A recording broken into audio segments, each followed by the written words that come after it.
And we're live, I guess.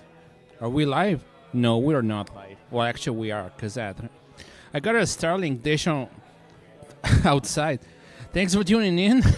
The guys are going to show up very soon, probably in about 3-5 minutes-ish. So thanks for tuning in. I just want to see where you guys are watching from. I see some people from Chicago as well. Hey, Len, you're an old-timer. Okay, that's good. So we got people from Chicago. We have people from Calgary. I've seen it the other day. Edmonton, the usual suspects there. Just tell me, you guys, what you're watching, because I got the lineup is getting bigger now. I'm starting to see people coming in. So today, unexpected live stream, very unexpected, unplanned, in the middle of nowhere in Benalto. And where I am right now is basically an old military shelter, right? So it's a perfect Faraday cage, basically. So I have to use Starlink for this particular assignment, which is kind of cool. You can't see because it's in the back, but my Starlink is just outside the building. So people are joining up, people are just filling up, and they're going to start soon. In the meantime, I will be on Saturday and Sunday. I will be in the Edmonton area, where I live, basically, and they have the folks from State Free Alberta over there.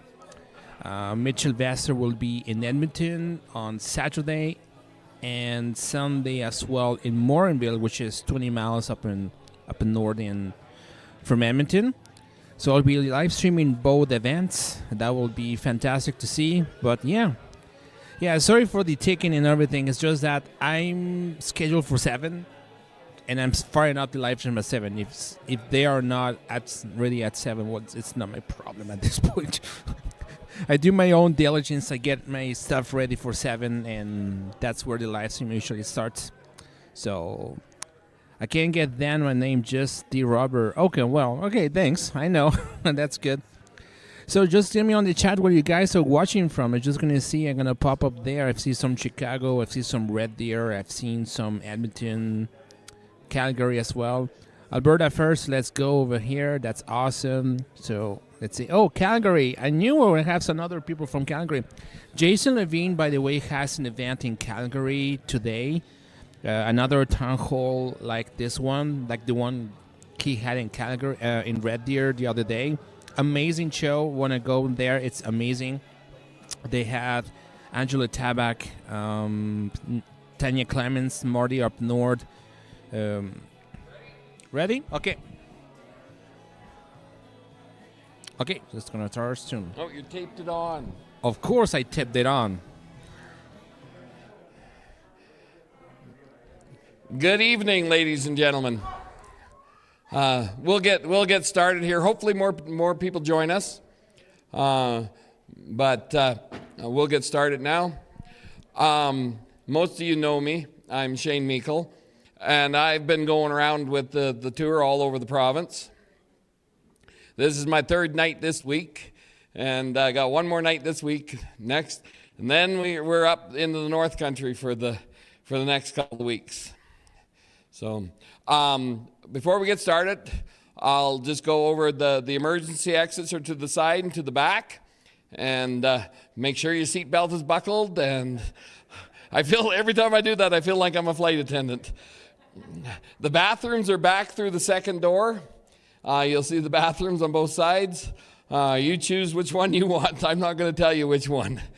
Our first speaker tonight is Mr. Ben Crane, and he won't plug it, but so I will. I encourage everybody, he's going to sing a song at the end that he wrote specifically for the independence movement, and I encourage everybody to go to bencrane.com, and for $1.50 you can download a copy of his song, and I would love to get that song trending. It is an excellent song, and I am very glad that he wrote that one. So without further ado, I will turn it over to Mr. Ben Crane.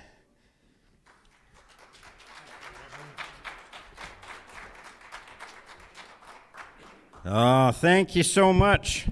Actually, he got me on a bit of a roll.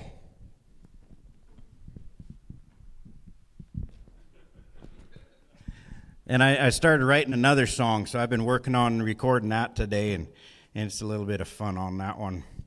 Well, thank you guys so much for coming out tonight. We sure appreciate any time that we can get people together and talk instead of throwing stuff at each other. And we really would love to have people who disagree with us to be part of this. So what we've done is we've set this up so that we'll do our blabbing, and then it's time for y'all to do your blabbing. And if you have any questions or concerns or want to throw things at us, throw it at Ben. He's bigger than me, so he can take it. Most of you folks know me as an entertainer and a humorist, someone who sings goofy songs and who don't stay serious all that long. You're right, because in most cases I am. But those of you who do know me a little better are familiar with the little-known fact that I actually do go serious on occasion. I don't stay there very long, but when things are serious, I do love to dig into that. That's why I'm here tonight. My wife, Charmin, is with me. She's at the back there. She and I live on the family home section with a 150-mile view of the blue Canadian Rockies. I sing that song. Our grandkids are sixth generation on that land. And Charm actually knew, as in spent time regularly as a kid, both of her great-grandparents, the ones who bought the original quarter off the homesteader some 115 years ago. So we do have a connection to the land, very literally. And this is where we get our values from. They're passed down from generation to generation. And that's what I want to talk to you in the few minutes that I have tonight, is the values. And we see these values that are passed down every day. After visiting with Grammy, our two grandchildren walk across the yard between the two houses, and our grandson is 5 years old. He takes his 4-year-old sister's hand, and he holds her hand and walks across, and he's protecting her from vehicles and coyotes and other things that go bump in the night. And he at the door, he opens it and steps back and lets her in first. We don't tell him to do that. He's watched that. We've taught him, but we don't tell him. And then he says, ladies first. I love it. Values are passed down. You know why? It's because they work. So my job here tonight is not to convince you with facts. We got two other guys who are way better at that. But I just simply want to let you see the heart of myself, why I believe that our values no longer line up with the values of this country. There are 3 words that have kind of become the subheading of this grassroots movement. You know what they are? Family, faith, freedom. So I just want to unpack those 3 through the eyes of values, because it's pretty cool. Freedom. Most folks think of freedom in terms of freedom from tyranny, oppression, government overreach, dictatorship, all that ugly stuff that controlling people love to dish out. And simple common sense tells that this is wrong. But what if we thought of it as freedom to? Freedom to thrive, not just survive. Freedom to be what you was built to be. Freedom to run your business the way you know it needs to go. Free from interference and micromanagement by people nowhere near you, who've never heard of you, have no vested interest in you, or even give a flying rip about you. Those guys are not the ones I want making my decisions for me. Freedom to associate, to speak, to hold your own opinions and ideas, and freedom to fail, because that's where you learn. You learn from your mistakes. I think of a Peanuts cartoon strip that I saw a little while ago. Lucy and Peanuts are sitting there under the tree, pontificating. It's a new word I learned. I don't know what it means, but it sounds impressive. And Lucy's all upset because she's bemoaning the fact that someone ignored some common sense, did something stupid, bonked their noggin, and got hurt. Now the law says everybody got to wear a helmet to protect themselves from getting hurt, because obviously nobody has the common sense to avoid the trouble themselves. And Peanut's reaction is brilliant. He says, stupid should hurt. But I really believe that a truly free society will boast the most successful, highly motivated people with the most vibrant economy, with citizens who breathe life into the community, not suck it out. And we're experiencing an alarming loss of freedoms. And I've often wondered, is there any hope? But what if we could change all of that and take back the freedoms that have been stolen? Family. The strength of a community, in my opinion, is directly related to the strength of its families. And family strength relies on and is a direct result of solid values. It keeps getting back to values. It's what we build everything on. Family is parents passing down values to your kids. Family is staying connected to your grandparents, learning from them and from their experiences and their wisdom. And you can learn from other families. Take 4-H. It's been around for over 100 years. And right in its pledge, said before each meeting, even today, it promises to build into the members' life and character for the betterment of their club, their community, and their country. That's family values. And I think the values that families teach, other-orientedness. Take a Sunday morning or even a school day morning and a family of 4 girls in one small bathroom. You got to learn to think of each other. You got to get everybody through. The value of working together, of cooperation, of doing things together, accomplishing goals with teamwork. That's family values. Getting along with other people with differing opinions. Oh, we never have to worry about that today. Hearing them, understanding them, and not resorting to calling them names when you lose the argument. You can always change your friends, but you're stuck with your family. And I believe Albertans are individual thinkers. We make up our own decisions, and that applies to family. We want to raise our kids without the government undermining us or overriding the values of our families. Choice in education and complete decision in making in healthcare are just 2 examples of that. So we've got faith. This is a fun one, the one to me with the most hope. And I hear folks saying that running a country based on Christian values is just shoving religion down someone else's throat. I understand that, but I suggest the contrary. That anyone who shoves anything down somebody's throat is totally contrary to God's idea. His ideology is all about free will. You and I can have absolutely 14 differing opinions, and us conservatives are really good at that, aren't we? We agree on 98% of everything, but we get that 2%, and we can't agree on that, so no, I'm not going to work with you. In fact, you don't even have to be a Jesus follower to appreciate honesty and truth, respect, fairness, the intolerance for stealing and deception, to appreciate living in peace with your neighbor, or your neighbor helping out when you're in need, or just like we did today, waved at a stranger in the truck, he waves back.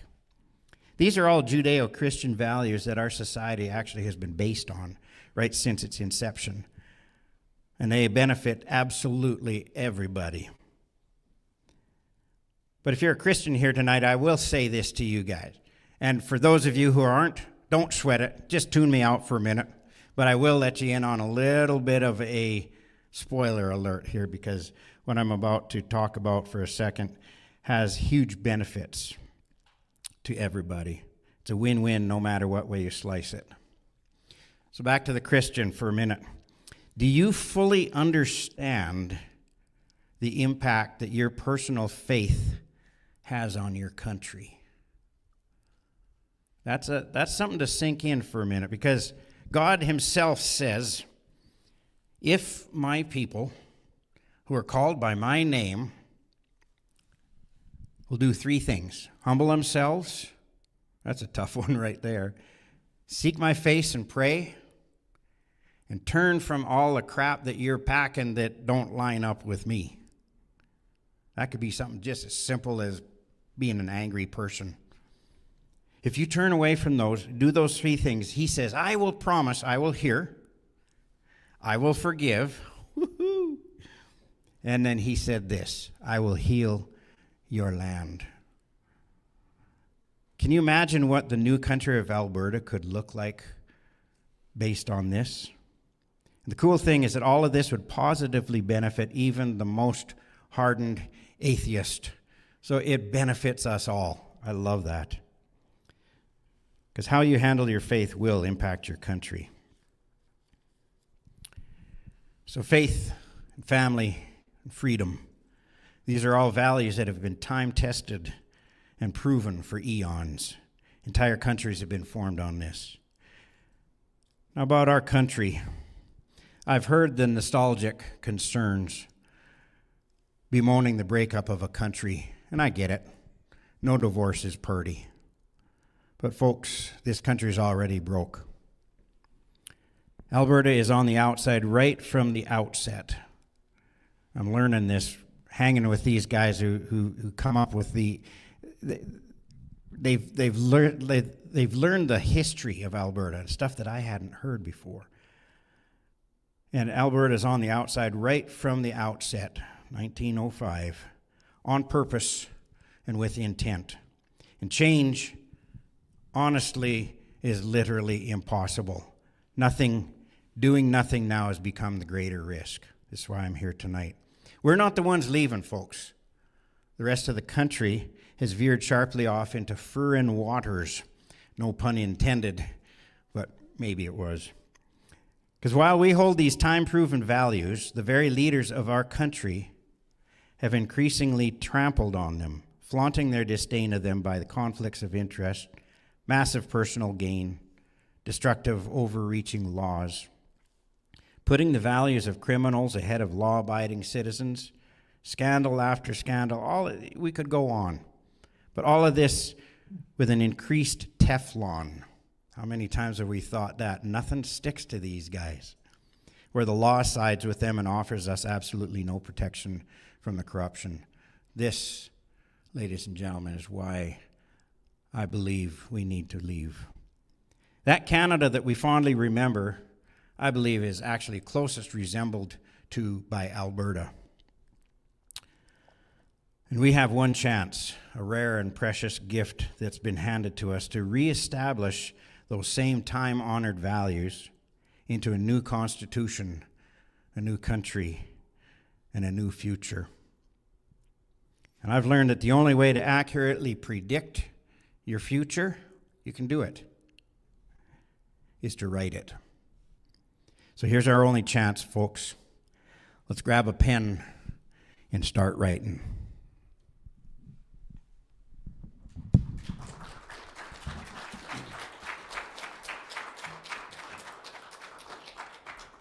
I appreciate that. Yeah, this is all Sean's fault. He said he invited me to join the speaking tour, which kind of blew my socks off because I'm just the guy next door. And you'll get to know some of these other folks. There's lawyers, there's constitutional lawyers, there's all kinds of people who do all kinds of stuff that know so many things that I know nothing about, but I do have an opinion, and I am just a normal guy, and we need to hear from normal people too. So Sean says, you know, you could easy just write a song. Yeah, right. So I went home and I wrote one because he said I could. But these are things that I wanted to put in music, is these values. This is what I believe. My Alberta roots run deep. Go ahead, son. I recorded this at home and I'm going to play it for you here.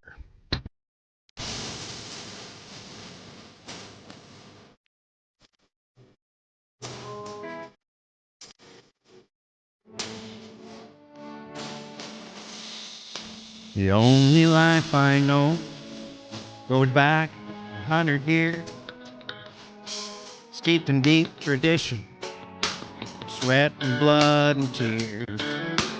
Value of hard work, common sense and hope, family and freedom, and the value of our youth.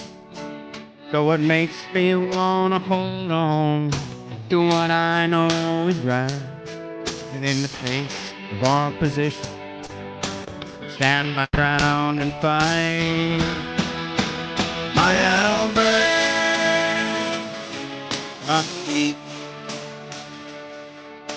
it's in my blood, in my bones, it gets stronger every day. No matter who got it hold, strip it all away. I just draw a line there in the sand, stand my ground and say, my Alberta, running.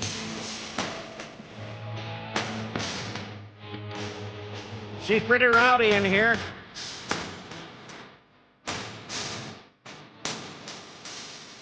Dad's living on the land, watching life come and go, working hard and playing hard, in sunshine and in snow.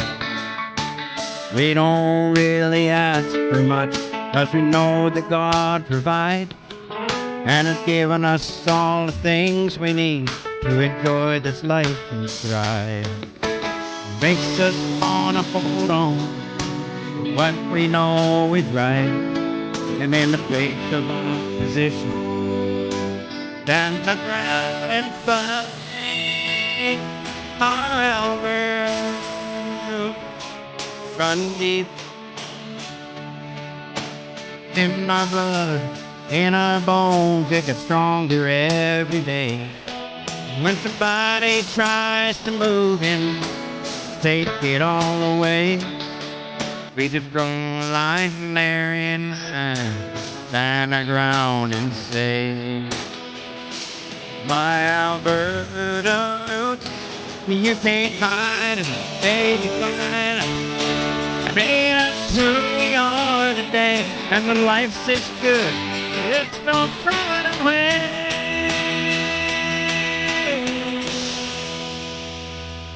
Our Alberta, run deep. Can't dig 'em up or pull 'em out. They go deeper every day. When somebody tries to move in, tear it all away. Just draw a line there in the sand, stand our ground and say, our Alberta, run deep,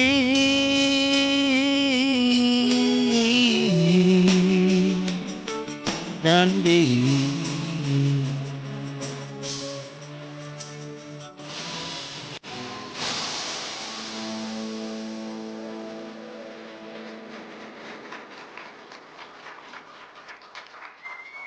Well, I appreciate that a whole bunch.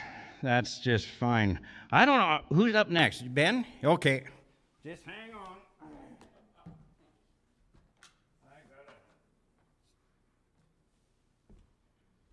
We went from the shortest to the tallest. Ben Trudeau. How's that for a name for Alberta? And I think we actually made history a little while ago. We had people in Alberta clapping for a gentleman by the name of Trudeau. Now, Ben comes from a long line of political people. He's probably the smartest one in here. Love getting to know him. He's become a friend, and he brings things, a perspective that nobody has had before. So, ladies and gentlemen, would you please welcome Mr. Ben Trudeau.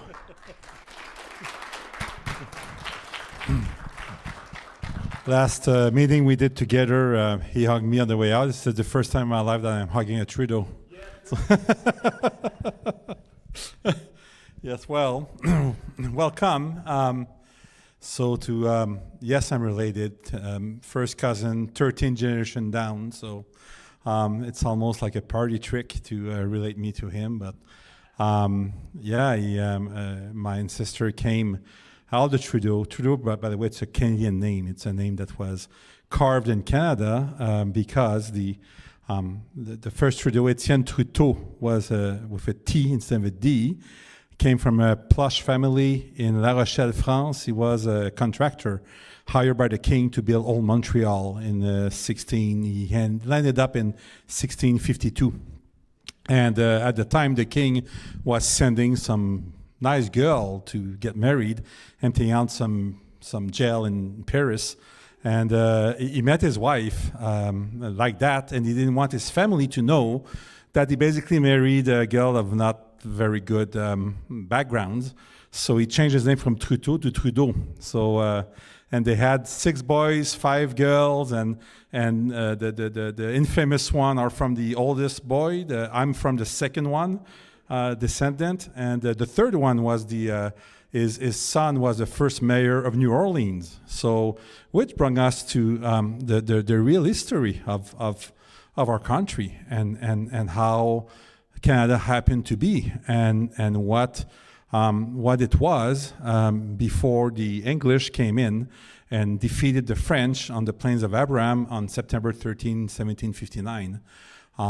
At that time, the country was already 225 years old. There was already cities and road and a bunch of French guys that made peace with the First Nation very, very early on. The first school ever implemented by the colonialist Westerners were Aboriginal school, because the French, when they moved there, they wanted to learn First Nation language to be able to trade and to do commerce. And the first task they've done was to protect these Indians from the other Indians that were killing them and scalping them and doing all kind of atrocious stuff. So know what? We haven't taken the land of anybody. We had settlers that build the roads, build what we are, and it's crazy to see how all the political realm want to distort our history, which is a beautiful history. And I come from a family. My dad is a speechwriter, a PR guy, and worked for all Premier of Quebec. By the way, we don't call them Premier in Quebec, we call them Prime Minister, which they are. So he worked for all Quebec Prime Minister since the 60s, and he worked for all federal Prime Minister except Harper. So I did work for Harper. So usually I do the opposite of what my dad does. But all that to say that politically I grew up a lot in backroom politics. My dad was basically taking care of when something goes wrong. You call him, then you call the lawyers after that, because you need to deal with the media first. That's what my dad was doing. And through that, I got involved very young myself in politics and joined the Liberals in Quebec, which there was the equivalent of probably the UCP here. Because the PQ was the leftist, was the separatist leftist. And I joined, I was 16 during the Meech Lake agreement. And when it fell, we went to the Charlottetown agreement. And the Charlottetown agreement, us, the young Liberals, we voted against it. And our leader, who was Premier at the time, Robert Bourassa, decided to use his veto against us. So what we've done, we left the party. And in Quebec, political party, the youth branch of the political party is structured exactly the same as the oldest branch. So you have a president, vice president. All the structure is duplicated with 25-year-olds and less. So basically, we empty out the Liberal Party, provincial Liberal, and we campaign during the Charlottetown referendum on the no side. In '94, we created our own party named the ADQ, Action Démocratique du Québec. And then I ran when I was 22 at the election, provincial election in Quebec. Our leader was 24-1. And altogether, we gathered 7% of the votes in the province. And when Parizeau wanted to do his referendum, he was missing 7% to get yes. And he saw that the 7% that were missing to get the yes going was us. So he called us in, and I got involved in a lot of meetings. I was kind of secretary because I typed quickly and I was taking the notes and all that. And we carved out the question of the 1995 referendum that was carved out because of us that way, which was, do you give the mandate to the Prime Minister of Quebec or the Premier to go negotiate a new deal with Ottawa? And if within 1 year they don't want, then we separate. So it was not a referendum on separation. And then we had 95% participation at that referendum on October 30th, 1995. And we lost by 50,000 votes, and 85,000 votes were cast out or deemed non-valid. The vote was so intense in terms of participation. I have a friend, his name is Daniel Turp. He was MP under the Reform Party, not the Reform, the Bloc Québécois, sorry. I associate the Reform to the Bloc, and sadly that was a missed opportunity. No, I believe that we could have done great things if the Reform would have wanted just to stay west and do stuff with the Bloc, but that's another story. It's too late, turn page. But and just to tell you, in one of the voting station, Daniel Turp, who was an MP, was in charge of make sure that everything goes well. He get in that voting station at 7 p.m. when the poll was closing at 8, and there was nobody, no lineup, nobody. And he went to see, said, what's happening here? And said, well, believe it or not, they showed their list, 100% of the voter came. By 6 p.m., 100% of the people who could vote in that station voted. So that was a great exercise of democracy. After that, in '98 came the Supreme Court came with a judgment considering the question of '95, saying that it was too vague and all that, and that was created the act in 2000, the Clarity Act, which is 7 ways to make sure that nobody gets separate in this country. That's what that act is. But now we'll talk to you about what Quebec did and what Quebec has been doing since 1965, since they decided to politically request sovereignty. Quebec has been collecting its own income taxes since 1957. When you live in Quebec, you do 2 tax reports, one to the federal, one to the provincial, and Quebec collect directly its money to the provincial and then monitor what goes to the federal. And then for every penny that goes to the federal, they have about 600 bureaucrats in Gatineau, just on the side of the river. And during the entire year, what these bureaucrats' job is to do is to eliminate the fiscal inequality. What is fiscal inequality? Is that I give you $10 to render a service to me, and if you don't render for $10 of that service, or if I can render that service for cheaper, you give me back my money. And Quebec does that on every penny it sends to the federal government. And this is constitutional. What Quebec does as well, they control their immigration. My sister, Vietnamese, she was a boat people. We adopted her in 1981. And her dad, and my dad brought her dad and her family in 1987. And when you immigrate to Quebec, you have a 5 days orientation class, half days. And at the end of that, you have to sign a social contract, which is I will obey, I will abide by the culture of Quebec that I just learned what it is. If you don't want to sign that contract, go out, go away. We don't want you. And that was already like that in 1987. The dad of my sister didn't want to speak French. He didn't want, so he moved to Toronto, and that's okay. He didn't want to obey by what Quebec wanted for its immigration. Then Quebec, do stuff and ask forgiveness never. The same day that Alberta adopted under Daniel Smith, Bill 1 was the sovereign Alberta in United Canada. That same day that she did that, at the Quebec legislature, they voted not to pay allegiance to the king anymore. That was the first step. A year later, they kicked the lieutenant governor out. They say, we don't want any royal assent on what we vote in here. It's ridiculous. So not only did they send a notice to Ottawa that they would not get royal assent anymore on their laws, but they put a for sale sign in front of the lieutenant governor's house saying, we won't pay for it anymore. You pay for it. You want her here? You pay for it. It's not for us to pay for that. And when King Charles III, our king, the King of Canada, came to make the throne speech, his government speech.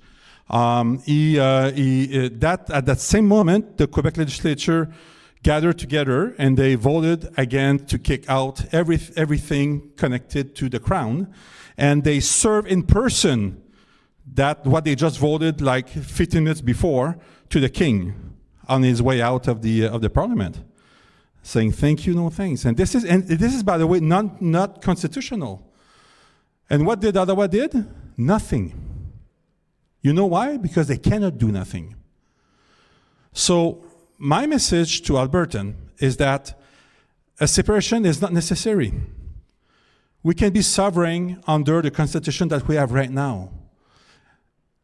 Quebec has its own embassies. Quebec has 38 embassies across the world. They call Maisons du Québec, Houses of Quebec. Paris, Washington, London, New York. When there's a new president elected in the States, they always do special reception at the Washington Embassy. Well, there's no Quebecer at the Washington Embassy. They are at the Maison du Québec in Washington. So Quebec does all of its economical stuff. Quebec has its own seats at the UN. Do you know that? So the UN, at the UNESCO, you have the Canadian ambassador, and beside him you have the Quebec ambassador. So Quebec got its own seat at the UN. Quebec decide their own stuff on everything.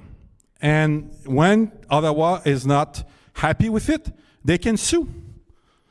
And that's part of how that Westminster system works.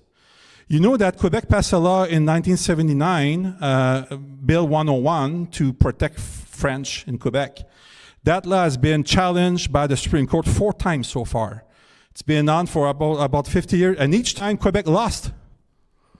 And you know what they do when they lost? They change a comma, a couple of words, and put back the law in. So that reset the entire judicial process, and they have to restart the process. So that law has been in court for 40 years. And like, who cares? Supreme Court has no power besides just stating something. But at the same time, Quebec don't have RCMP. When I moved here almost 20 years ago, I got a bunch load of tickets because in Quebec, RCMP cannot pull you over. And I couldn't comprehend that. I was driving fast and seeing our RCMP truck and wouldn't slow down. Because in Quebec, you don't have to slow down with your RCMP car. They can't pull you over. And then they would pull me over and say, oh, how come? Like, oh, that's right. Okay, here Ottawa pulled Albertans over. Yeah, I forgot. Albertan likes to be managed by Ottawa, it seems. So my book, the book that I wrote here, it's all that. No, I'm speaking at first of our history, the richness of our history. What made Canada what is Canada, and we're very different from the States, including with the First Nations. No, I speak of Louis Riel. No, Louis Riel is the reason that there's province out west. No, he was hung in Regina in 1885, fighting for provincial independence. So in Quebec, we have over 400. In 1837, there was a rebellion in Quebec, and 12 were hung, and 100 sent to Australia. In 1970, there was a referendum campaign in Quebec, not a referendum, but an independence campaign in Quebec with a group named the FLQ. And the FLQ were they were a bit extreme. They're putting over 200 bombs from 1960 to 1970, but the reaction was as well extreme. On October 17, 1970, Pierre Trudeau at 4 a.m. sent the army in Montreal. There was as much soldier that was mobilized that night as on D-Day at Second World War. There was tanks in the street of Montreal. 495 people were arrested that night at 4 a.m. So soldier came, and the list that they had was given by the Liberal Party. So they arrested poets, singer like Ben would have been arrested in 1970. I think there's a list, something like 17 singers that were singing for sovereignty were arrested that night, put in jail. The one that stayed the most in jail spent 14 years in jail, 7 years without trial. This is how Canada treats these people. You have to know that. So my book speaks of that. My book speaks as well on how Quebec gained its sovereignty and how Quebec used the Westminster system, the constitution that we have, that they didn't sign, by the way. Quebec never signed the Constitution of 1982 because there was a plot between Jean Chrétien and the Premier of Newfoundland to pass the what's his name? I'm not a big fan of him, but he's quite loved in the freedom movement. The Premier of Newfoundland. Hey? Peckford, yeah, exactly. Peckford. I don't like Peckford. So he's the reason where we're at right now. He's the reason we're in that trouble. The Charter of Right is the reason we're in that trouble. You know that we had more rights before Charter of Right than after? We had property right. We had the property right, the highest protection over property right. Trudeau removed it from the Charter. And then after that, he started defining very specific rights in it. And when you start doing that, you have to define them all. Otherwise, it's like if you define none. And that's what happened. And then the Charter gave right to the minority. So plus, when you give right to a minority in a monarchy, because we're in a monarchy, I repeat, King Charles is our king. We're subject of King Charles. He doesn't intervene by tradition and not by law. The army is his. It's a royal navy, a royal army. So, and when you accept in a society that if you're born from somebody, you can have a different treatment, well, that applies everywhere. So no wonder we have a problem now with the First Nation. No wonder we have, this is acceptable in a monarchy to treat somebody based on his color, his parents, his descendant differently than all the others. This is not our value. So, again, my book after that, I speak about giving a vision. I believe what's missing in that movement right now, it's a vision. We need to know, when the people in power, the first thing they've done, they produced 12 white books. My dad wrote 6 of these 12 white books. And these 12 white books are still today, 50 years later, in force in Quebec, depending the party who's there. It gives vision, long-term vision. This is what the Quebec society wants, long-term. So we need to cast a vision. We need to cast a vision that will transcend the parties just because it makes sense. And then lastly, we need to define who we are as Albertan. I don't speak like one, but I am one. I met my wife here. I married a gal from Edmonton.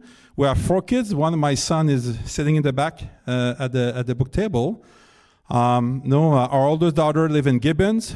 She trains horses and have her cleaning company. My son is in the Royal Navy. He's a sonar operator in Victoria, our oldest son.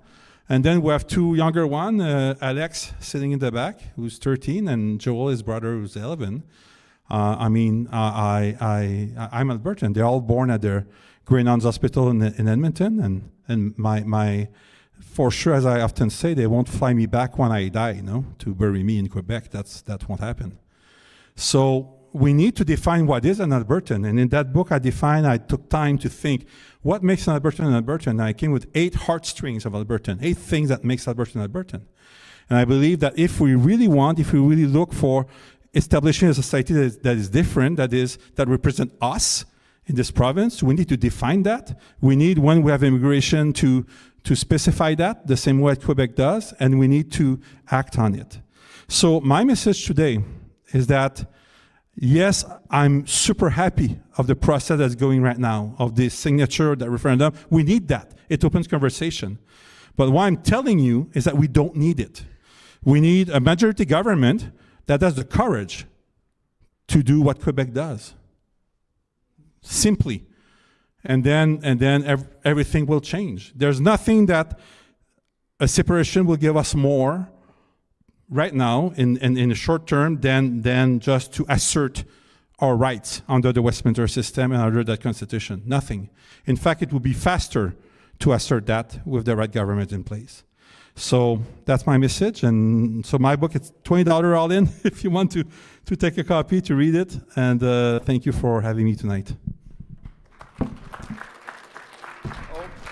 Next speaker. So the first time I heard of this gentleman, I was when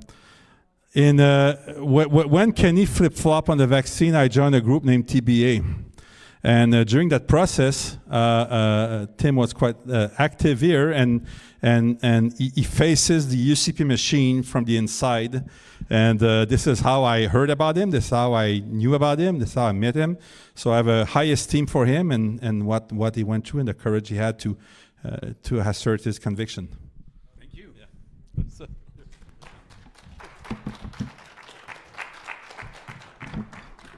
I see a lot of familiar faces, so my introduction is going to be pretty short. My name's Tim Hoven. I ranch about 20 minutes away from here, just on the eastern edge of Clearwater County, southwest of Eckville, sorry. I am a married man. Lori and I have 8 kids. We have 4 grandchildren. And when I think about everything that I have been trying to do with my political career the last 6 years already, it comes down to trying to make a better world for my kids and grandkids. Right? I'm 56. If my life was an airport, I'm walking to the departure lounge right now. I'm not in the departure lounge. You got to be about 75 or 80 to be there. But I'm walking to it. And I've decided that what I want to do with the years that I have left is make sure that this world, this country, is a better place for my kids and my grandkids. And the way things are going right now, it doesn't look very good for the kids or grandkids. Every time I give this talk, I look at what the federal government is doing. And I have a few words just to talk about all these different bills. And every time I give the talk, I have to throw out the ones I had the last time, because what they're doing now makes what they did 6 months ago looks like kindergarten. Right now, our federal government is bringing in Bill C-2, which makes Canada a surveillance state, where the government has the right to look at everything you do, track every click on your phone, and if they can't get that information from you, they will contract out a foreign government like the United States or Australia, and they'll have those governments spy on you and then just buy the information from them. So it's not 1984, it's actually worse than 1984, because all these Western nations are starting to be aligned against their own citizens. And our governments have stopped trusting us as citizens and made us into little serfs like it was in medieval times. Bill C-8, if the minister doesn't like you, he can sign a piece of paper and you are logged off the internet permanently. No banking, no email, no texting, no nothing. And in 2026, the internet is just about an essential right for you to be able to function in our modern world.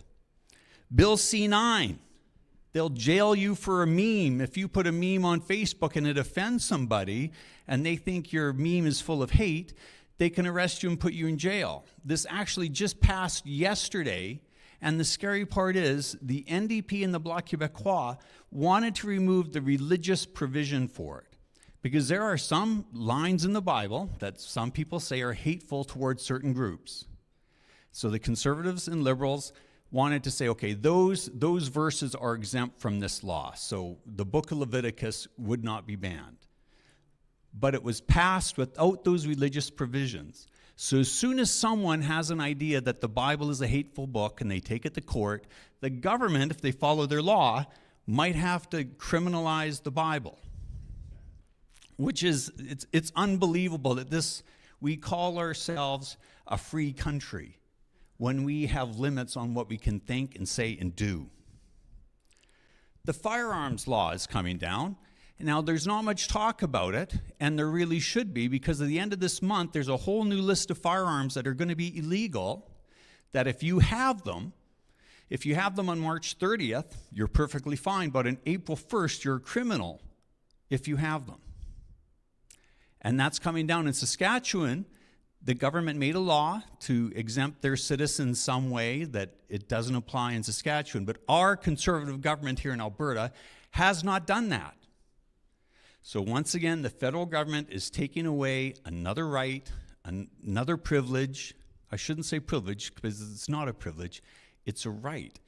And until we learn to stand up for ourselves, they're just going to keep doing that more and more, a little bit every day, every month, every year, until we have no rights left. The biggest thing that the federal government is doing, the worst thing the federal government is doing, is inflation. And we've heard about inflation our entire lives. And it's become something we don't even think about anymore because it's so commonplace. But once you learn how insidious inflation actually is, and it's not some random event that just happens because Trump started a war over in Iran. It is a government policy to inflate the money supply. So every year the government prints more money, or it borrows more money to fund all their programs, or it tells the banks to lend more money. And every new dollar dilutes the value of all the other dollars that have ever existed.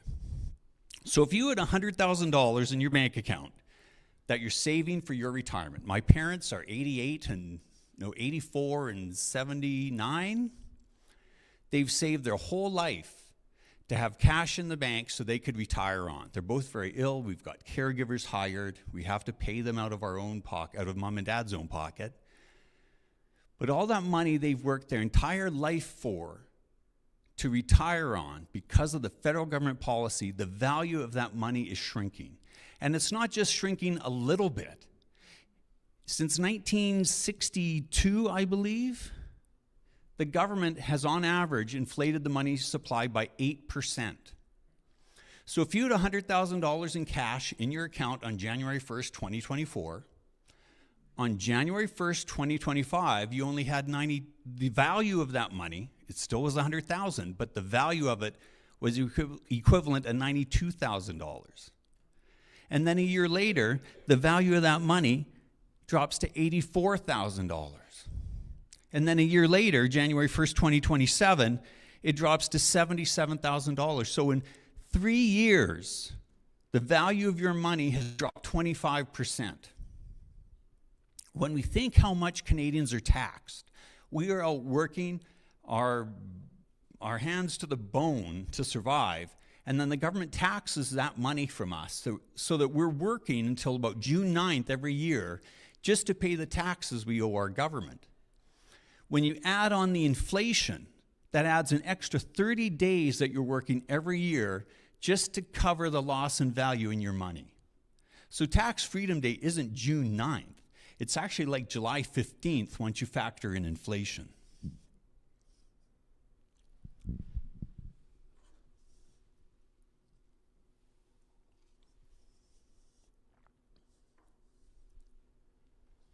And all this goes on to the debt.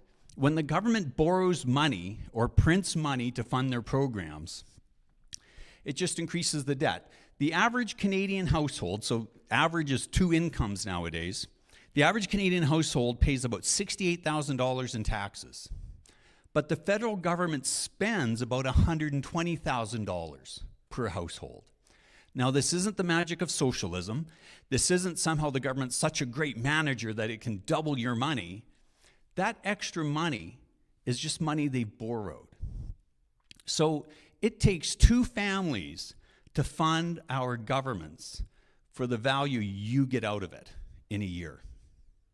So you pay your taxes, and a family that isn't even born yet is committed to paying the same amount of money at a future date to fund the services we get now.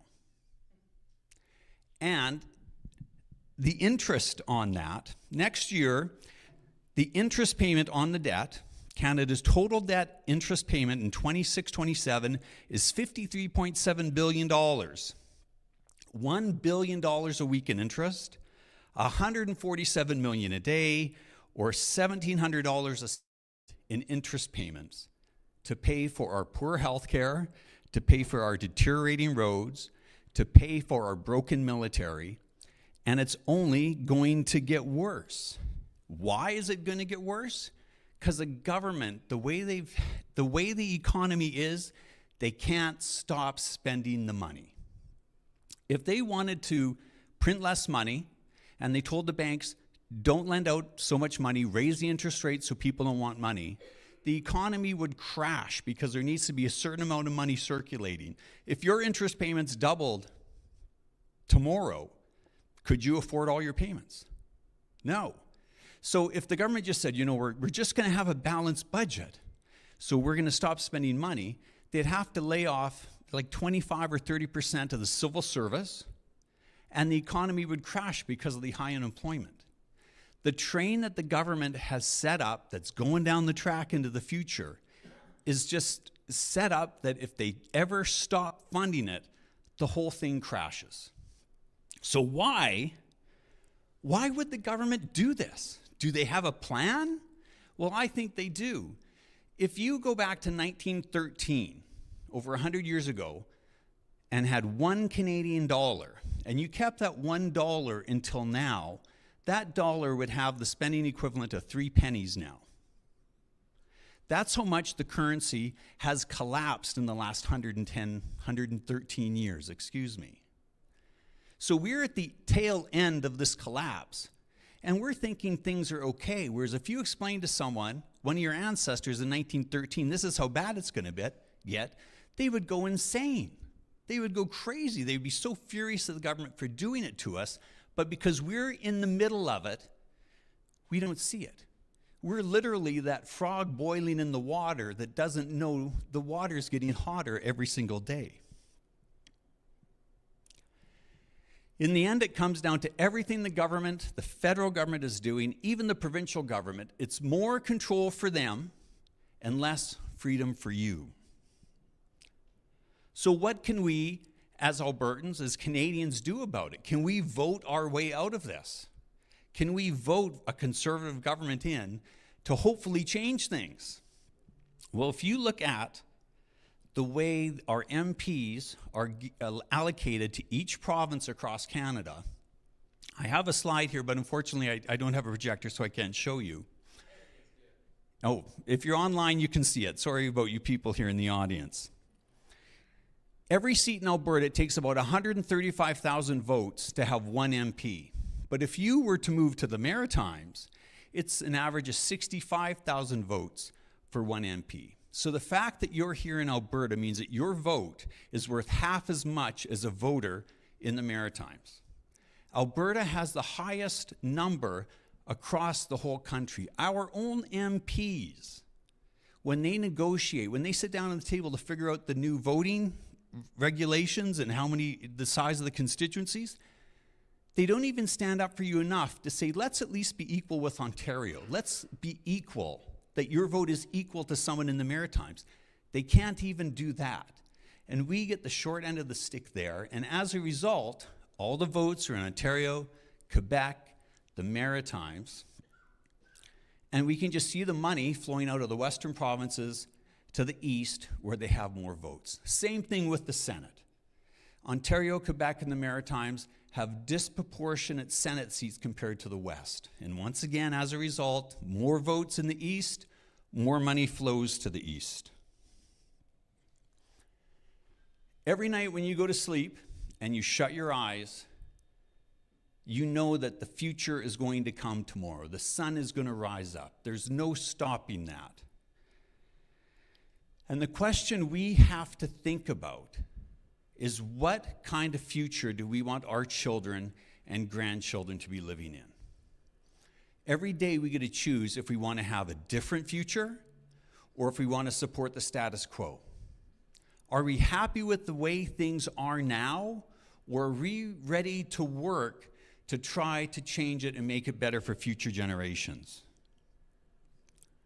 I want to make it better. I want to work for a better future. And this will be the hardest thing that we have ever done in our lives. In a certain way, it's quite a long shot. You know, the movie, The Hail Mary Project, is in theaters. Well, this is our own version of the Hail Mary. It's a long shot, but everything in our children's future is dependent on the decisions that we make today. It's hard, but we have to choose what kind of hard do we want for our lives. Do we want the hard work now for 8 months to make this a reality? Or do we want to have a hard for the next 30 years where we pay increased taxes, have lower services, and the only way for our children to have a prosperous future is to leave our country and go to the United States where they have a better chance? That's the choice we have. What hard do you want to work for? So what do you need to do? There are 3 things that you need to do. The first one is you need to care. So many Albertans, so many Canadians, just very apathetic. Doesn't really matter. We can't do anything. The playoffs are coming. We'll just watch the playoffs. Everything will be fine. We have to care more than that. If I could tell you that you could get an extra $20,000 a year by paying less taxes, your kids would get that, your grandkids could get that, and all we have to do is work for 8 months to make a difference. There would be no better financial decision in your life than to work for that one goal. We need to care. Second thing, we need to hope. This is not hopeless. We have got so many positive things on our side. Every argument for Alberta independence is in our favor. If you listen to any debate with Jason Kenney or Thomas Lukaszuk or anyone else that promotes us staying in Canada, their whole argument comes down to, well, Canada was a pretty great country, and if we all just have warm feelings about it, we'll be okay. That's their whole argument. We have hope for a better future that no other people in Canada have. And finally, we need to act. We have to care, we have to hope, but we have to do something. And it's been people like Mitch Sylvester and all these other speakers going around the province, raising interest, educating people about what to do. We need to support them. If you can't work, donate some money to Stay Free Alberta, do something like that. But the number one thing you can do is talk to your neighbors, educate yourself, talk to your neighbors, and tell them why it's important to you and your family that we choose a different direction. At some point, we are going to have to take a stand. If you imagine, just think, where is the line in the sand for you that when the federal government pushes back so hard, you would say, this is the line when I'm going to act. This is the line where I'm going to stand up for my own rights. And I think if Albertans really thought about where that line is, we will realize that it was crossed years and years ago. So think about where that line is for you and how much work that you are willing to do to push back against the federal government so that we can one day be free. The federal government has been taking advantage not just of the provinces, but of you personally and your family personally through their policies for the last 130 years. And it's time for Albertans to stand up and push back and fight for the future of our nation. Thank you very much, everyone.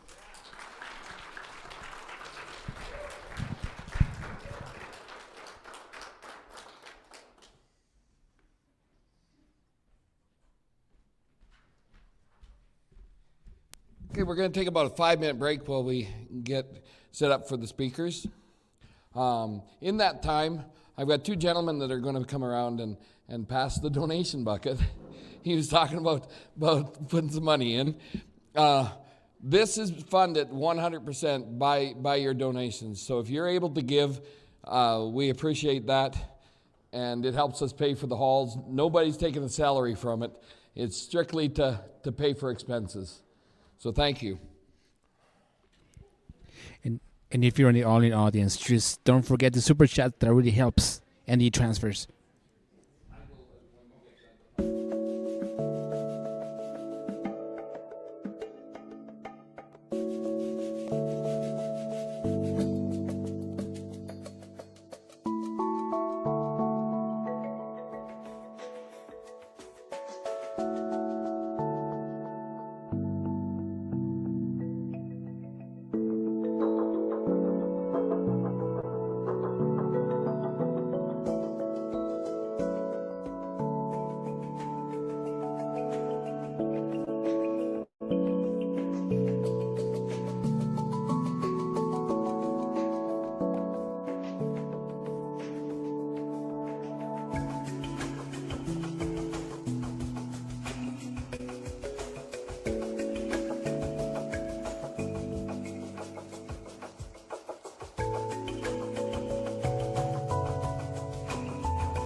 Brad will bring the mic to you. He will not let go of the mic. Please keep it to a question and not a speech. If we have a lull in questions from the audience, we'll go to online, and if we have any online, we'll take those. So I'll give the mic now back to Brad, and then we'll get going. And we can bring as much time without intervention. And to do that, we can do that under Constitution. Yeah. And in fact, it's easier to do it under Constitution than not. Because the only thing we need is to... Does anyone have questions in the audience there? Just raise your hand and Brad will get the microphone back to you.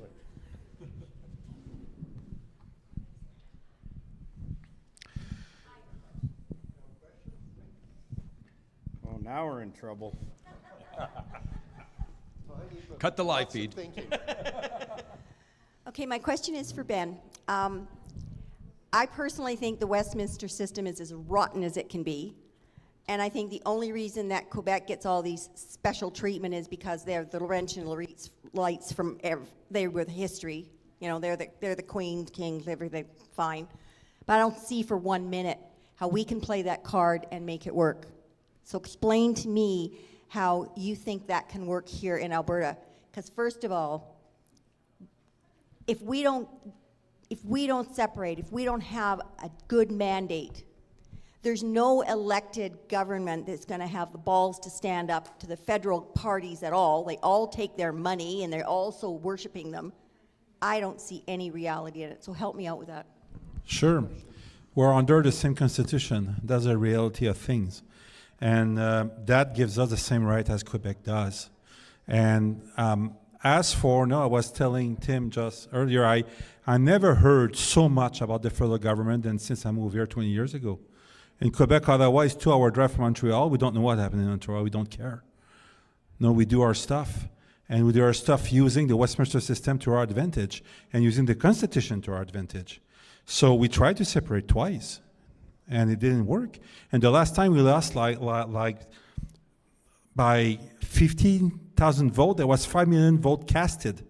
Like 5 million people, we lost by 50,000. So after that defeat, we say, okay, how do we maneuver with a federal government that cheated, because they did cheat. They invested millions in that referendum campaign illegally, and it was terrible what they've done, intimidation. During the campaign one night, I come back home and I'm sitting in my living room, and there's a rock that goes through my window with a death threat. My car has been vandalized. I've been under police protection the last 2 weeks of the campaign. And I know that because after that, I know I've been on both sides. And after that, I did hire in 2000, I had an event production company in Quebec, and there was the World Commerce Organization that was doing a meeting in Old Quebec, and I was the one hiring the rowdies at $1,000 a day to go and see trouble to get the police to get rid of everybody. And so I know exactly how the system works. And I'm telling you that if Alberta decide, the first thing, take control of our money. I don't believe we have the right to cry as long as we send all of our money to Ottawa. I will go further than that. Our royalties that we collect every Friday afternoon, the oil company has to go deposit their royalties. You know where? At the CIBC. So this is headquartered in Toronto. Alberta pays yearly to Bay Street $1.2 billion of bank fees. Only in bank fees. So why don't we use ATB and the credit unions? We have provincially legislated organization. Know what Quebec did? Because in early 1900, if you were French, you couldn't get a loan. A bank wouldn't lend you.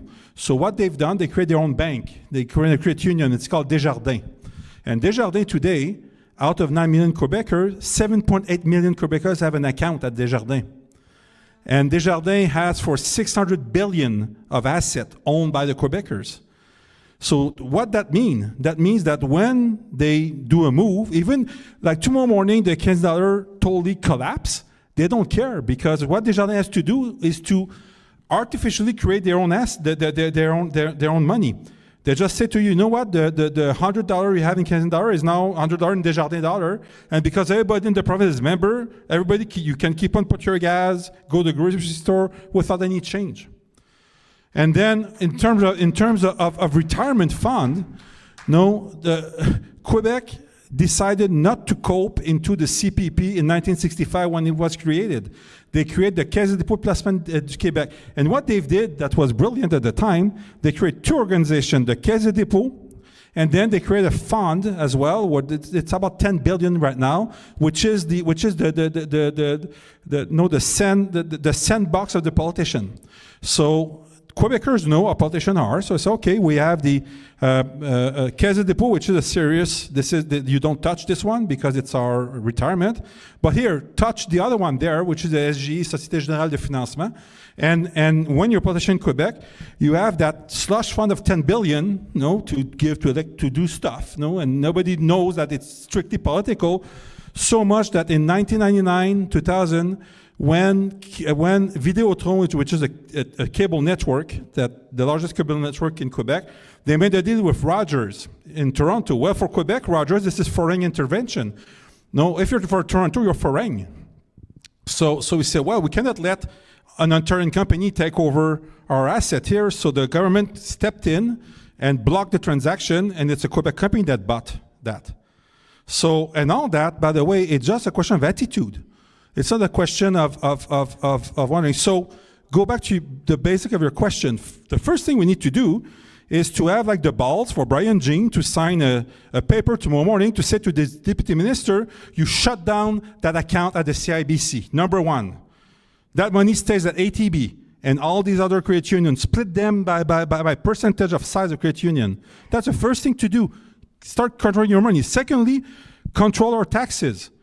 Because the day we keep our money here, it's us that have the big side of the bat to tell Ottawa, no, we don't want that. So until you modify that, you won't get the money. Now they're doing that for us. No, I heard people saying, oh, we need to keep the RCMP because it's a 1/3 subsidized. It's subsidized with our own money.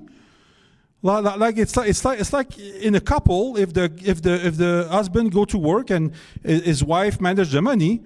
It's like if the wife said to the husband, "Well, I'm sorry, but you cannot have that money." I will decide what to do with it. It doesn't make a very good couple, no. What I'm saying here, the biggest problem in this province, the number one problem, is attitude of the politician. For too long. The politician here have dreamed of going to Ottawa. I've seen the federal government has hired. No, this is not how our constitution is made.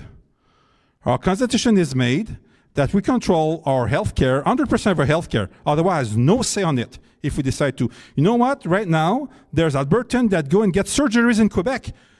Because, in fact, that's another thing. In 98, I fought for that. I lobbied for that. I made a proposal to start renting our surgery room in 1998. I had, at the presentation of my plan from the party I was in, we had 7,000 protesters. They bust in the room. The Quebec police came with the shield and the sticks. They put me in the broom closet. While they were cleaning up the room from all these protesters from the unions. When I came out, my car was on its side, totally vandalized. Insurance paid for it. I mean, this is the cost of changing stuff. But now, in 2026, there is private health care in Quebec. So, I mean, it's a question of attitude. It's a question of being able to stick to what you believe and to push it. And if the other part is not happy, well, too bad for them. And I believe it started by population. Sorry, I will stop there. But they don't fax you when you're unconscious. Okay, but so what I'm hearing is we have a problem with a gutless politicians that won't do their job. And I say my observation is they are gutless because they're owned by the federal parties. They're beholden to them. They want that position more than they believe in their values or whatever it is they say that they believe in. because they feel their guarantee to keep elected is to stay connected with that federal party. So yeah, if we can't find somebody with more of a spine to lead us, we're dead. I do agree with you, and I believe this is what's important to have that referendum. It's important to start that conversation, and I believe that referendum will raise a new breed of the same thing that, the TBA movement ousting Kenny out, raise a new leader that is better than the previous one. Well, a failing referendum will probably alienate enough Alberta to raise a new breed of politician that will get rid of the previous one. That's how I see it. No, we're not in search of a savior here. We're in search of asserting our right in the constitution that we have. And it's way easier, way faster to get results by working in the system we have, looking at our brothers from Quebec. And Quebec can be, what they do is super social. I would never go back to Quebec. All my family is there, and there's a reason I'm 4,000 kilometers away. No, so, but at the same time, they are 4,000 kilometers away, so let them be woke. But at the same time, I do know that in the principle of asserting constitutional right to Ottawa, they are the one to follow, and they will be with pleasure come and help us doing that here. So anyway, I have other plans post referendum, but let's start with this one. Let's make it happen. Let's make the conversation going, and then we'll see how we can assert our constitutional right. Do we have time financially to survive what Carney's doing to us? Oh, we have so much time. It's not even. We have time. Eh? With how? Explain the money to me. How we have time with everything he's doing. We are still the youngest population, the richest, the one that makes the most money, the one that generates the most money, changing a bunch of stuff. I mean, it's less. I fear for the rest of Canada, but not for us. I mean, we still can do stuff, and maybe it's the right solution. Maybe once you're at the wall, then you move. We're just too comfortable. Still.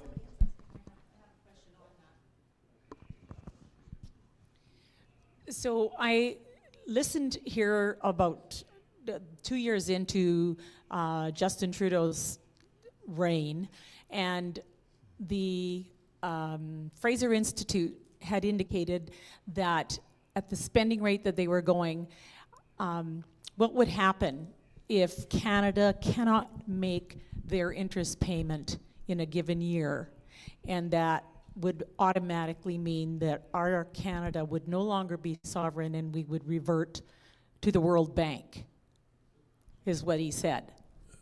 Well, How does that look? Yeah. Sorry. Don't know, but again, all the Western world is stuck in the same Ponzi scheme here, no? So we're not different than the UK when that. So everybody borrows money that they know that they will not reimburse. That's clear. Everybody knows that they will not. So, no, they will make stuff happen like they've done in 2020 with COVID.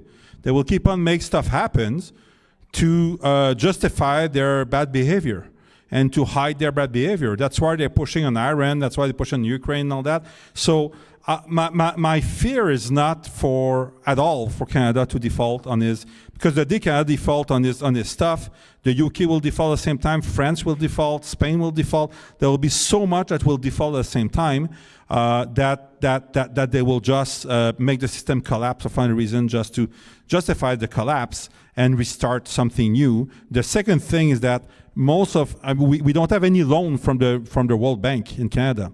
So all of our loans are private, or private banks, or institutional, or other countries. So and internal, like Canadian bond owned by Canadian. So no, like it's not. I don't see that as a.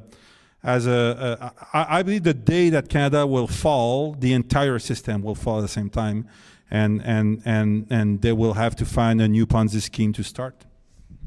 It comes down to that you as an individual have to make sure that you and your family have invested in hard assets, not paper assets, and you're working towards your own financial sovereignty. So no matter what happens out there, you're immune. Well, I shouldn't say immune. You're protected from it in your own home, in your own family. Don't put your faith in the government to save you. That's your job, not the government's. And this is why it's important. So this is why it's important as well to encourage the credit unions. Credit unions are a key, are a very important key in long-term resilience on that, because like Quebec with Desjardins, the day you have 95% of your population having account to the same freaking credit union, you cannot shut it down. You cannot shut down the economy.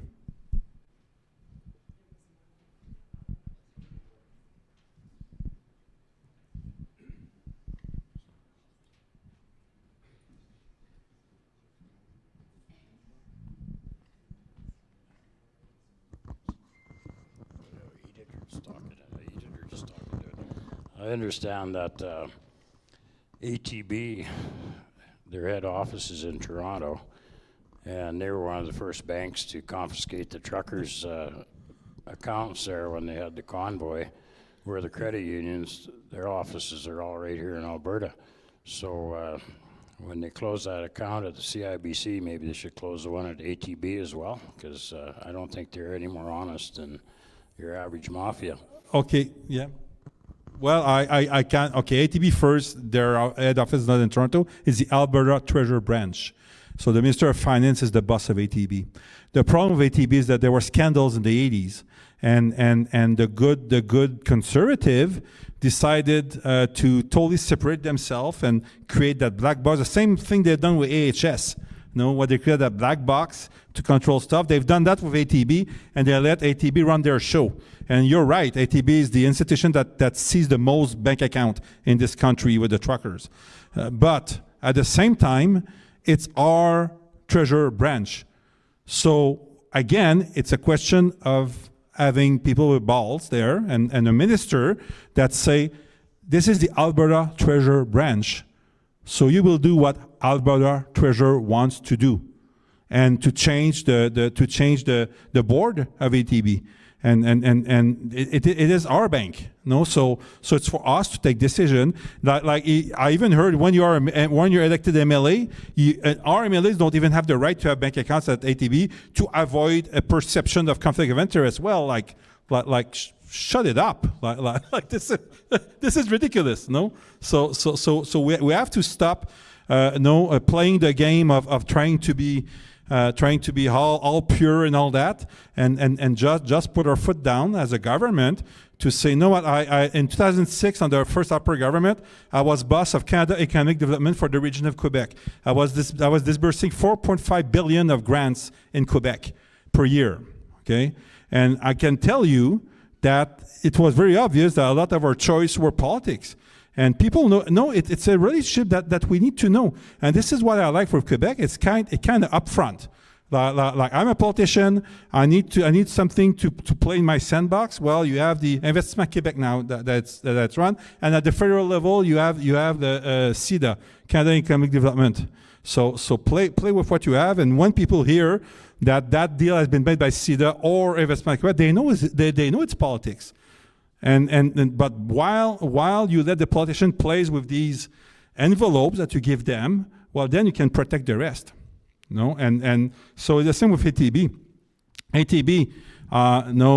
We have to change the board, and we have to have a minister that will put some order. So minister order, this is what you do from now on.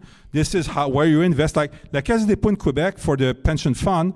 Just to give you an idea, right now they are at close to 500 billion in investment. For 6 million insured. The CPP, the Canadian Pension Plan, for 24 million insured, they have at 700 billion, only 200 billion more. So which one is better? No, so we have to take back our money. This is the first step, and we have to take back control on ATB, and not to be afraid that the politician that we elected look at our bank accounts that we pay and that we put money in, which is called the Treasurer Branch, to put some rules on. Okay, so my question is that you guys are talking about like making the future better for the kids and grandkids, but our youth, like my age, are a really big part of making this happen too, because a lot of our population is like in their teen years too, and are young. How are you gonna appeal this movement not only to seniors and like adults, but also teenagers and like younger?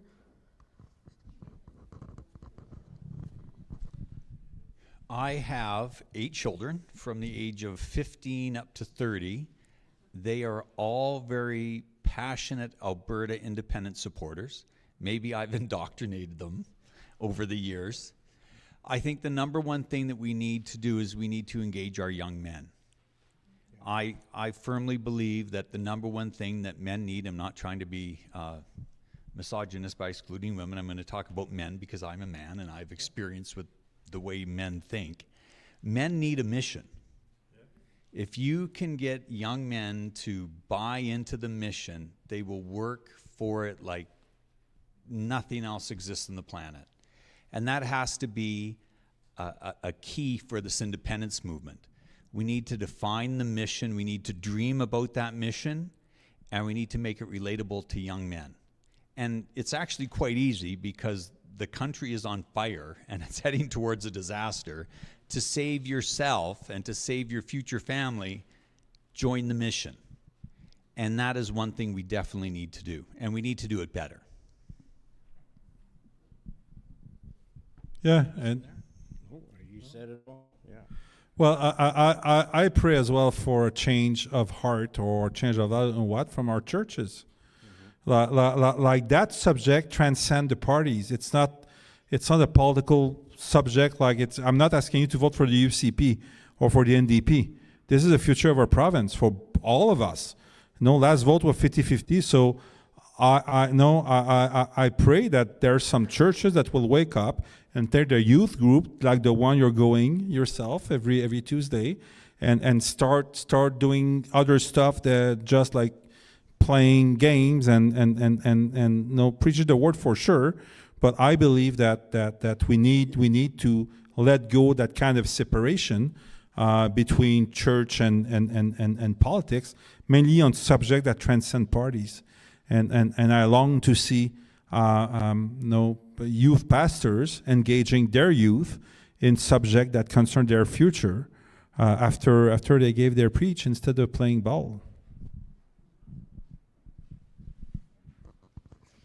Hello. Yes, a lot of people don't know. I've traveled across Canada, and I know for a fact, talking to a lot of people, women are the ones who started a lot of these freedom groups. No word of a lie. And we do need men. Like he said, we need true men, no matter how old they are, real men. Come on. And we're so happy that a lot are standing up. But anyways, for Alberta, if we get independent, will they stand up against these chemtrails, the dentists, the doctors, the nurses, teachers, librarians, and stop these vaccines? You don't have to answer all those, but will they stand up at least for most of that? I was going to say it comes to the people, it comes down to the people you elect to represent you. And if we choose soft at heart people who will go along to get along instead of standing up for what's right, we will end up, instead of in the Republic of Alberta, we'll end up in the Banana Republic of Little Canada. We need good, strong leaders who have a backbone, who believe certain things about the world and are willing to fight for it. Yeah, these are. This is the whole beauty to me of this whole movement. This is a chance for us to pretty much scrub and start again. We know what has not worked, and we have to be involved.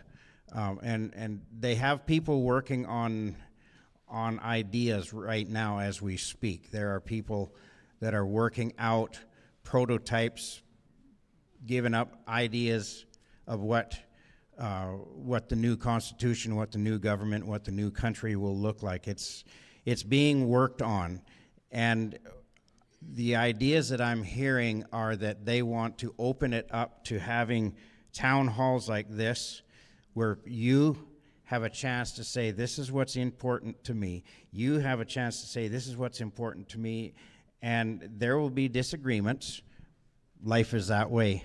But we can still talk, and we can still hang with each other and have a coffee and a beer afterwards. But the idea is you and I need to be involved. It's way past sitting on the couch and voting every 4 years and then complaining about the guy who got in while you watch the football, like he said.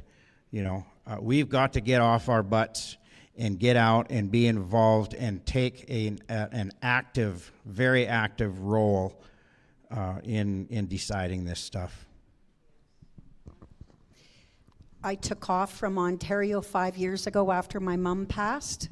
And when the Canadian government said we're not allowed to travel, I said to myself, I don't think so. We were the ones that stood up in Windsor, Ontario. I'm originally from Timmins, Ontario. And we stood at that border. We were the ones that, for Detroit as well, but nothing compared to what your Coots men went to. And I traveled across the provinces all the way to BC, and I had to come back here. I've been standing in freedom for the last 5 years, mainly in Ontario, but anyways, I'm not going back to Ontario. I really love central Alberta, and I have been standing up for the last 5 years for our children first. That's future generations and all. Our children, Mother Earth, animals, and us all. See, it's a very interesting thought, and I like what you were saying. Yeah, go ahead. I like what Ben was saying. I see there's a huge difference in the DNA between y'all out east and us out west. We tend to just kind of roll over and say sorry a lot, and that's part of our mindset of a conservative. Like I'd mentioned earlier, we'll agree on 99% of things, but there's one thing that I disagree with, so then I just write you off. That seems to be the Western conservative, and I'm taking a good, a hard thunk about this idea of standing up. We don't do that naturally out here, and yeah, that's part of our DNA. But maybe it's time to inject a little bit of fortitude, in other words we can't use, to actually stand up, and perhaps that's what we're seeing is a renaissance of people kind of shaking their heads and waking up and smelling the coffee. I hope and pray that's what's going on. Yeah. And by the way, as well, the administration of justice, according to our constitution, is provincial. So Quebec don't even have its own civil code. Quebec don't operate under the common law civil codes. They have the Napoleon Code from 1808 from France that they incorporate in their laws. So we have a lot of, you know what, the Canadian Constitution offer way more freedom to every province than any state in the United States. Way more, like light year more. It's just a question of seizing it, operating it, and if Coots was so bad, it's because the justice system in Alberta let it be bad. Because administration of justice is provincial. So that's all I have to say. And I thought the reason that Alberta couldn't interfere was because it was federal. Because it was a federal move by the RCMP and the federal government. Okay. Which leads me personally to believe that it was way more than we are hearing, and it was an excuse to cause all the trouble that we had with the Emergencies Act.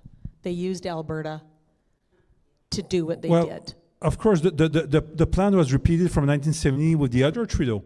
It was the exact same plan. So what happened in Coots, like I could see it coming like miles away. Like what happened in Coots, where I have grievance about the Alberta government and what happened in Coots is that in Quebec, when Trudeau intervened, he had to use the army because not a single policeman in Quebec would have done what they've done. Okay, he had to bring outsiders to do the job. We're here because we already cater to Ottawas with having RCP everywhere. It's insider that did the job. And this is a problem. No, so we need to kick the RCMP out of this province. That's another stuff that we need to do. Like, I'm sorry, they receive their I have a friend, he takes care of all the detachment. He's in Edmonton, and freak, like the guy has 30 years experience in construction. He deals with the same contractor, Albertan contractor, and you have to have every penny approved by Ottawa. Like, just that increased by 20-something% this construction cost. And what because we don't know. I'm helping a lady in Cochrane. Her husband passed away a year ago. I'm helping her with the estate. He had his account at the RBC. I went with her at 3 p.m. in the afternoon at the Cochrane branch of RBC to deal with the estate. And then the guy that was there, nice guy, but he logged in and then he looked at us and said, "Oh, I'm sorry, because RBC Estate Department is in Toronto and they just shut down, so you have to come back tomorrow." How infuriating it is. Now we cannot deal with our own stuff. This is stuff that Quebec would never accept. So anyway. Another question I'm wondering about is if we shut this down so that we're sovereign or separated, what happens with how much of China is already here in Alberta, in Fort Mac, and all the rest of it? How do we deal with that? Because that's an army. Again, we let our oil sand be owned by the CCP. We 78% of our oil sand company are owned by foreign entities. We can revert stuff like that. It's decision. It's political decision. No, so and at the end of the day, we need to take back, like in the 70s, there was in the province 36 macro refineries. It was common for a farmer in Carstairs just to go with his tractor directly to the refinery and fill up with diesel, his tractor. Okay, well, they all been shut down. The last one was in Bowden, just here. That's the last one that's been shut down, macro refinery. And when Petro-Canada bought it back, when Suncor bought it back, they forced, in the contract, they basically, the seller, which was the guy from Fast Gas, Parkland Oil, had to sign that they will destroy the refinery. They couldn't resell any component of it to make sure that there will be no more small refineries producing local diesel in Alberta. Last year, we imported in Alberta 3.5 billion of diesel from BC. This is ridiculous. Well, what are we doing? Like it's time to wake up and just to do this. It's simple. It's simple stuff that we slaughter 75% of all the beef of Canada, and it's slaughtered by two companies, JBL and JBS and Cargill, and these two control 87% of all the beef slaughter, and they're shutting down every rancher after the other down south. I have a rancher near Coaldale, I believe, and they starved him just by showing up at the auction. When he goes and buy his stuff, they outbid him to prevent him to buy because they made him an offer to buy 75% of his cattle. He said, "No, thank you." So since then, they're just like destroying him. And we let that happen. We don't do anything. What are we doing? Sorry. So and this is why after that we look for separatists. I mean, let's start by being sovereign. There's a big difference between the two. They used to do that. My mom and dad, when I was a kid, complained we didn't have a processing plant here in Western Canada at all. And so all of our beef got shipped down east. But those poor Easterners couldn't pay the rail fees, so we had to subsidize it. Yeah. But coming back to our stores, you're on your own. Yeah. There's a rancher in Grand Prairie that I met. He raised bison, and his bison is he load them on a train from Grand Prairie. It's railed down to Vegas, slaughtered that, made in sausage, and trained back here to sell in our store. Like we need to do some We need to protect our money. We need and all that are simple stuff that we don't need separation to do. We need politicians that make stuff. I've been lobbying since Diana Smith is the day after she came premier. I became a lobbyist, and I wanted to be a lobbyist for small businesses, and I start working on all these files that doesn't make sense, that we need to protect, that we need to change, that we need to do, and sadly, I had to stop what I was doing because nobody is willing to put his money where his mouth is. So it is what it is. Here's our new Minister of Doge.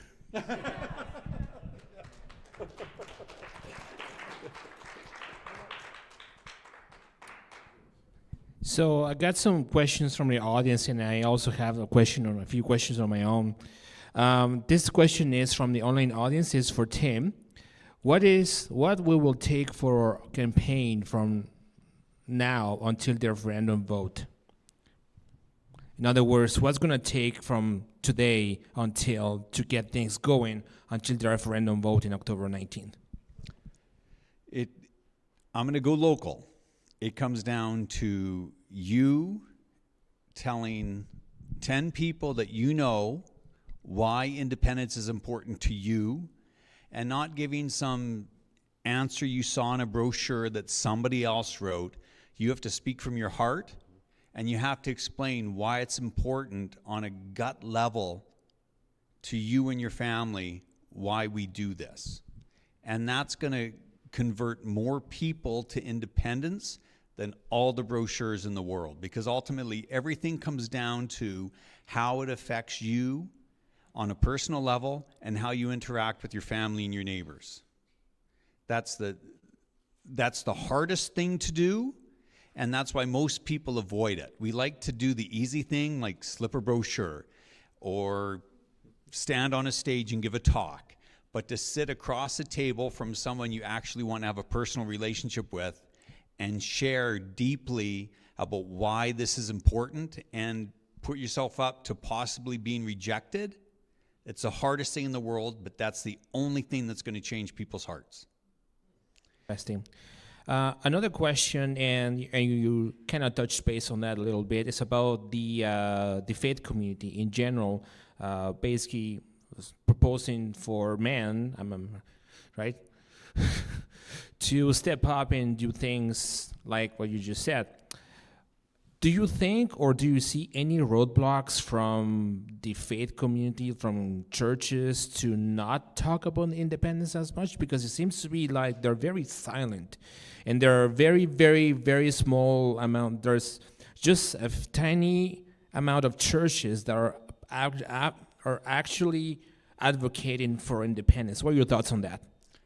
I think churches are very afraid of taking a stand on any political decision that might split a congregation.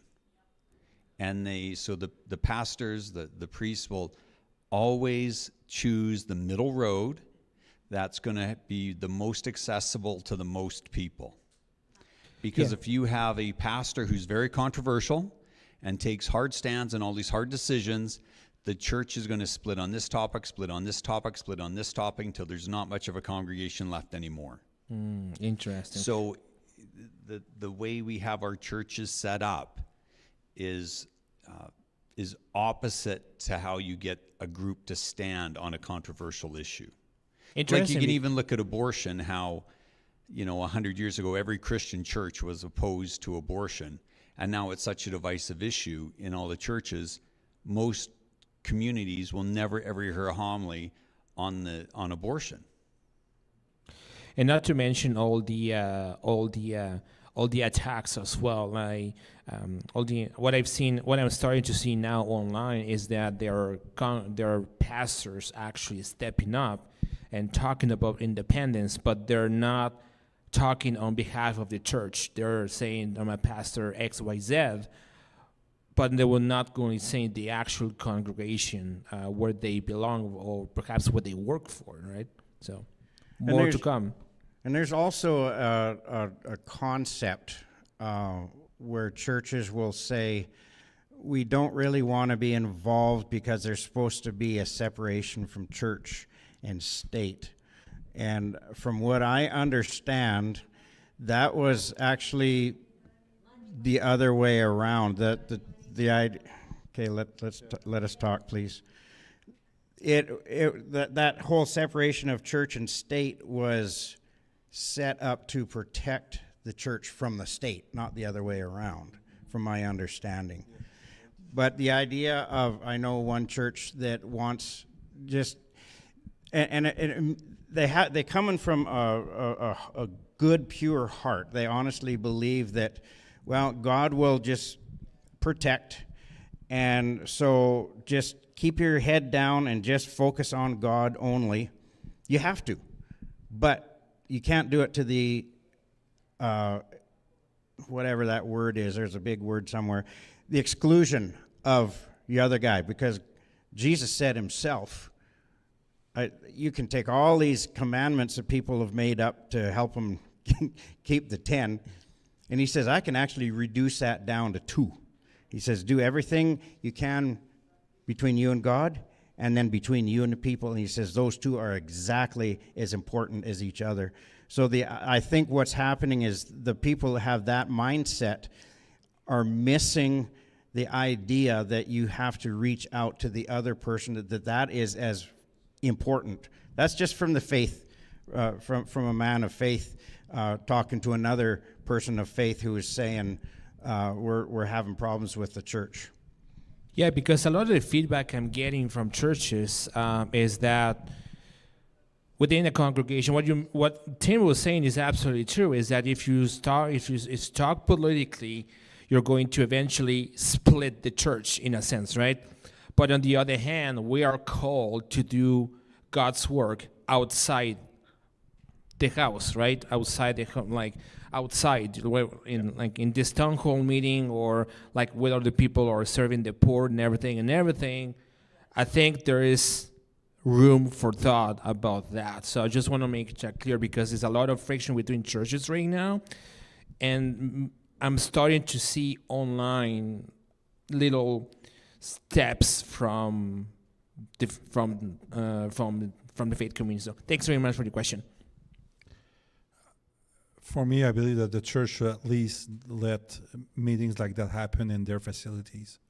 That's a start. The pastor don't have to have an opinion. The pastor don't have to.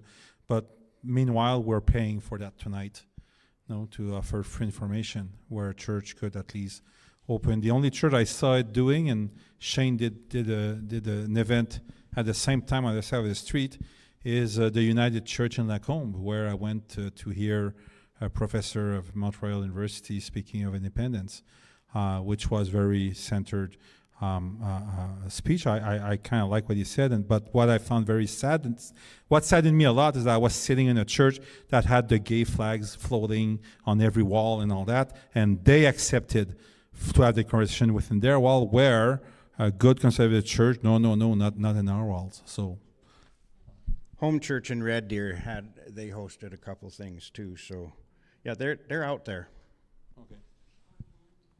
May I say something? Well, I've been to some AGMs, and I'm going to refer to what she was talking about, having men. And there's a number of the people in the UCP, MLAs, whatever.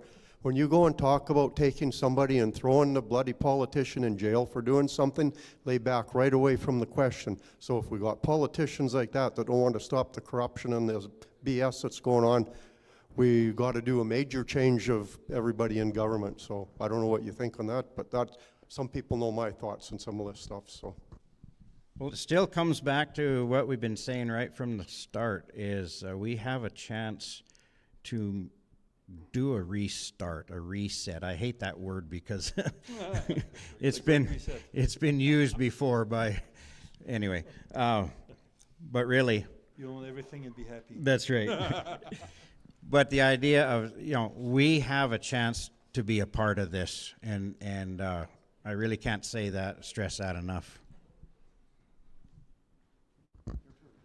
Yeah, one concern I've heard from some people is that if the referendum fails, then it's like we've lost. It's not worth doing it, and my opinion is that Quebec has had 2 failed referendums, and it put significant pressure on the federal government and let them know that they were serious. And so what are your thoughts on that, Ben, especially, or either Ben or Tim too, but especially Ben Trudeau, because you were from Quebec? Is a failed referendum in Alberta a loss to us, or is it just one step? If that happens, I mean, we all want the referendum to pass, but if it were to not pass, is that actually a loss, or is that just one step in the path? Well, I will speak about the losing speech of René Lévesque in the 1980 referendum when they gathered 40% for the yes. His speech was very short. He said "à la prochaine," which means see you next time. And I believe this is the attitude we have to have in these movements. No, the second referendum failed because the federal cheated. If there's a third referendum in Quebec, I believe it will go. I believe it will fly. And I believe that this referendum here, it's so important that if it fails, I believe it will just like start a movement and start a reassessment of the culture of our politicians, because I found that very, very sad, and I still cannot manage in my head. I cannot see the campaign, because right now the campaign seems that it will go without the UCP involved, without the NDP involved. How is that possible? Anyway, so I believe it's just a start. It's just like you just ignite something. Anytime you stand up for yourself and assert your rights, you win. You might lose the little battle, but you win by standing up for yourself. Even if the bully punches you in the head, you're still winning because he knows next time you're going to stand up again and you're not going to give an inch. The problem we have is that everyone has been so beaten down, we don't even think we have a right to stand up for ourselves. That's the attitude we need to change. And if we had 2 million Albertans who were saying, we are going to stand up for our rights, no matter what the consequence, we are going to protect our families, that would change the system. That would change the relationship between the province and the federal government. It's when we just give up because there's no hope, the abuse just keeps on coming. Yeah, and I think we've lived too soft. We're the first generation, several generations since we've had any hardship. And I hate hardship. I don't like it. But the flip side is that it creates character. It creates strength of person. And I think of Edison, before he invented these light bulbs, I think he tried, I don't know what the number was, is a ridiculous number, like 1,000. 10,000. 10,000 things that failed. But this whole idea of living so soft, I think, has made us expect that if we try something the first time and it fails, that we're done. That it is a failure. But I don't think it is. Keep trying. I actually want to add to that one. I'm a little bit more black-pilled than you three up on the stage at the moment, but I will say that we need to work as if we are going to win the referendum. We are going to win the referendum. 40% of Albertans are right now are 100% for the independence. 30% are 100% opposed. It's that middle bit that are on the fence, and we need to show them why it is the reason we need to get independence. Because I don't believe we have a second kick at the can. Because with everything that's happening in Ottawa, we are done for.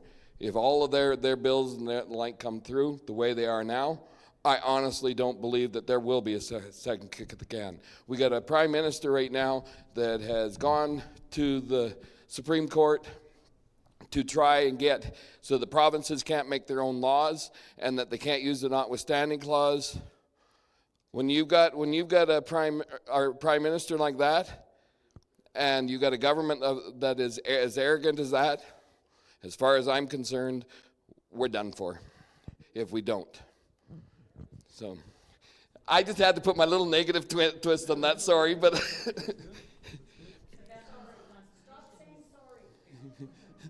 okay, I won't say sorry. He's Canadian, he said sorry. No, I'm Albertan, I say sorry. If there's no other questions, just to support what you just said, just a little fact. When the referendum campaign started in 1995, when Parizeau said when he was elected, he guaranteed a referendum within a year, which he did, because in Quebec, the party does what their member wants first, and then they deal for other. Not like here, but anyway. So when Parizeau started the referendum, the polls were polling at 34% at the beginning of the 95 referendum campaign, and we ended up at 50%.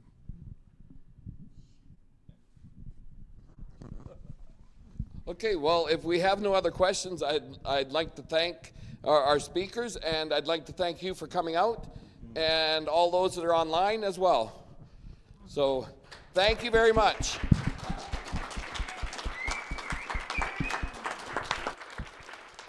Don't forget that I will be live streaming the event from the Cavernon Center in Edmonton. That's a State Free Alberta town hall with Mitch Sylvester, and there's also that's a Saturday at the Cavernon Center, and there's also another State Free Alberta town hall at the Morinville Cultural Center at 7 p.m. on Sunday with Keith Wilson.